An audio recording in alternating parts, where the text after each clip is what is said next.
So tonight we're live with Honorable Muhammed Ibrahim Murtala, who is the MP for Tamale Central, but also the Minister for Environment, Science and Technology. He's joining us to talk about the mandate ahead of him. Good evening, Honorable. Thanks for joining us. Good evening, and good evening for having me. How are you doing? Alhamdulillah, we can't complain. You've been complaining for 8 years, so now you can't complain. You have to deliver. So, first and foremost, doctor. Yes. You got your PhD last week or this week? Last Tuesday. Yeah. In political science? Yeah, in Legon. I know you have the record of being one of the longest serving student leaders. And so you've already do politics as a hobby. Why do you have to do a PhD in political science again? Maybe perhaps to have a proper appreciation and understanding all perspective of politics. Wow. Because you are not that old, but you've done a lot of student leadership. Yes. And then, this is your second seat. You've done Nanton. Yes. And you've done... And this is my third term in Parliament. This is your third term. So you're a three-termer. Yes. I see. So what is it about politics that you love so much?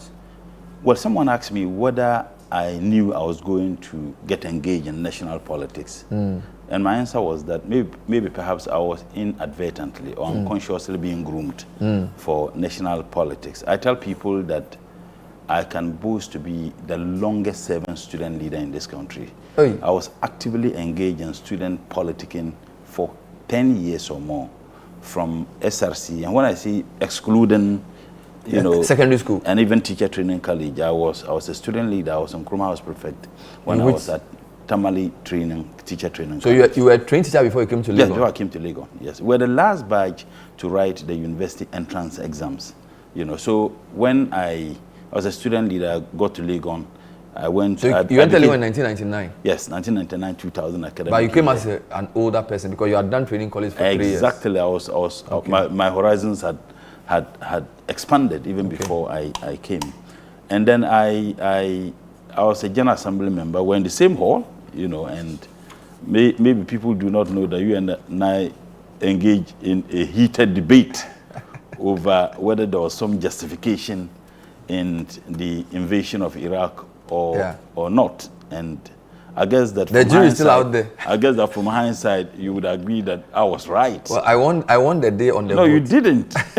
You never. Maybe posterity proved you right, but on the day I won. How? You never won the debate. Because clearly, and from the SRC, I was elected General Assembly member and Congress member of Legon Hall 2 consecutive times. Yeah. I served in General Assembly with the likes of Shamima Muslim, Samson Ladi, Ayenini, and my good friend of blessed memory, John Kuma.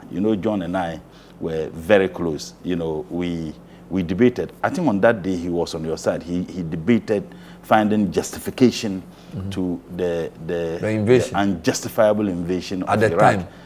I mean, at that time, we pointed out to Can we move on now? We pointed out to you that it was just a pact of lies. Okay. And I guess I'm vindicated. No problem. In the north, I would have told you to look for a white cooler for me. I see. So you did student politics for 10 years? 10 solid years. In fact, from there, I was a teaching assistant when we finished at the psychology department. Yeah. Just for 3 months. And then that was the year we created University Students Association of Ghana. So there were some positions reserved for national service persons. So I had to abandon the TA-ship and then took that responsibility as a student leader for University Students Association of Ghana, and at the same time, my national service. Kelly was the first, president of USAC.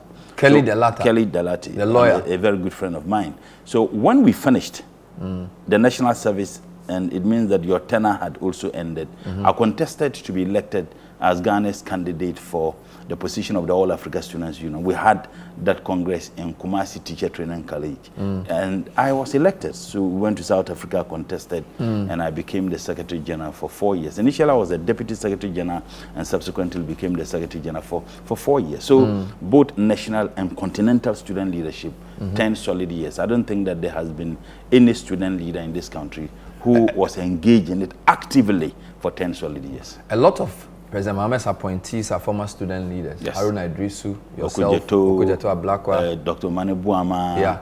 And they were all in the same era. Bauer, Edward Bauer. Well, he was once NUC's president. He went to UCC? Yes, he was once NUC's president. And I remember when we went to contest in Kumasi, I wanted to contest For Nooks, John Kuma of blessed memory wanted to contest.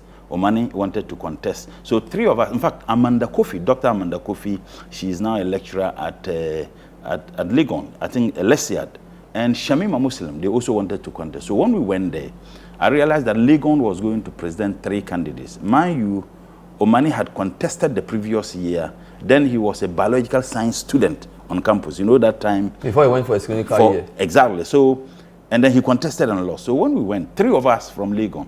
So the view was that if Legon had presented 3 candidates, we were going to lose. I mean, it was obvious. So I called a meeting, and I remember Honorable Harun Edusu called me. And then I called the meeting myself, John Kuma, Omani, and Ekpo.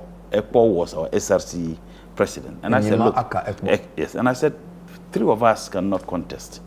So we need to take a decision on one person, 2 of us withdraw. So for what I did selflessly, I said I was withdrawing. And that we should allow Omani, Dr. Omani to contest, because he had contested the previous year. My good friend John Kuma said he wasn't going to withdraw. So that was the reason why we presented 2 candidates. So it was then justified enough for us to rally people behind Omani.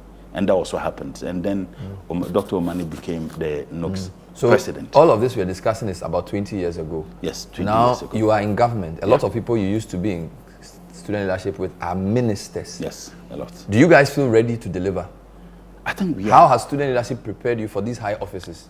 Well, the challenge is, there's nothing more treacherous than student politics, and there is nothing more demanding as far as politics is concerned than student politics. Many people who have never had the opportunity to be engaged in student politics may disagree, but those of us who have done student politics and are in national politicking, we know that student politics actually tutelage us, it nurtured us. It helped us grow to understand the nuances of politics. It may not be national, but my case is different because I did it beyond the nation Ghana. I did continental student politics. It opened my horizons. It brought me closer to several experiences. So is it fair to call you a professional politician? Well, not As necessarily. in your profession is politics.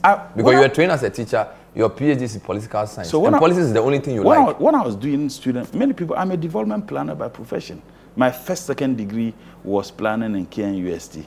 Development planning? Planner, yes, by profession. Special, or no, development planning? Development planning in general. I see. And in fact, in Legon, when I came back to do another master's, it was international relations and diplomatic practice. So you can call me an international relations. But politics is what you like? Yes, I have LLB. That's one thing many people do not know. So hold on, let's take one by one. Let's take one by one. You're a teacher, trained teacher. By profession. When you were in Legon with us, you did your first degree in psychology. Yes. Then you went to Tech to do what? Planning. Yes. And you have a master's in what else? International relations. From Legon.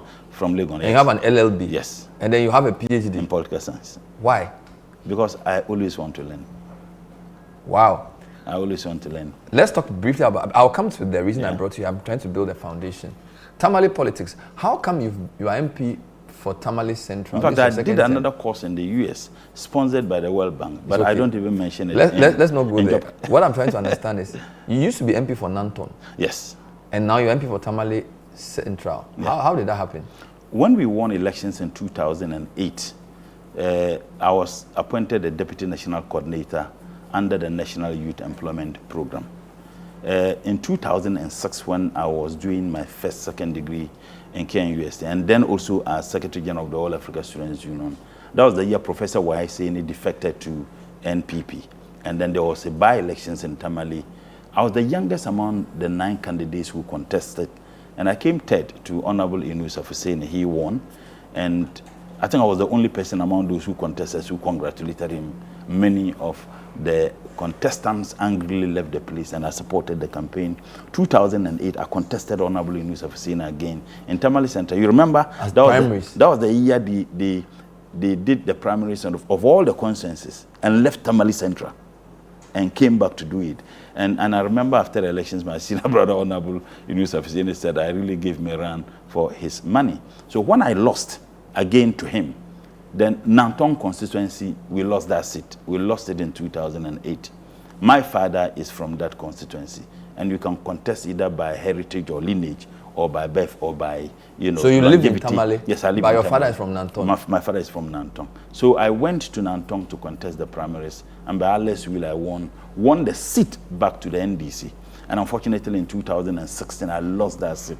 So I decided, in fact, that was the time I took the decision to just do my PhD, you know, and I had discussions with the likes of Professor Atuguba, and who advised that, look, you have several second degrees, why not spend the time to do your PhD instead of going to write the law entrance exams? And as a matter of fact, I didn't do law to practice. Frankly, it was Honorable Patrick Boamah who insisted that I should go and do law. And he even bought the form. Patrick Boamah? Yes, he insisted. MP for this constituency? Yes, he insisted that I should do law. He's a very good friend of mine. He said, look, he insisted you should do law. He yes, bought the form for I you. didn't want to. He even bought the form and insisted that I should do the law. So I did, and my view was just to do it for academic purposes.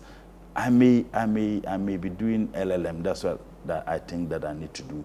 I want to end up in academia. Okay. Everything I do, my view is that politics is something I do for now, but with time I would want to end up in academia. Nothing pleases me than teaching. Now that Mr. Muhammad has won the election so convincingly, what challenge do you think he has, and what did he tell you in appointing you to be minister for this sector, as his expectation? Well, first and foremost, I have to thank His Excellency the President for giving me the opportunity. It's a privileged opportunity, and this is not the first time the President deems it fit to give me the opportunity to serve in his administration. As a very young man, in 2012 when we won, he made me a Deputy Minister for Information. Many people do not know I went to employment briefly.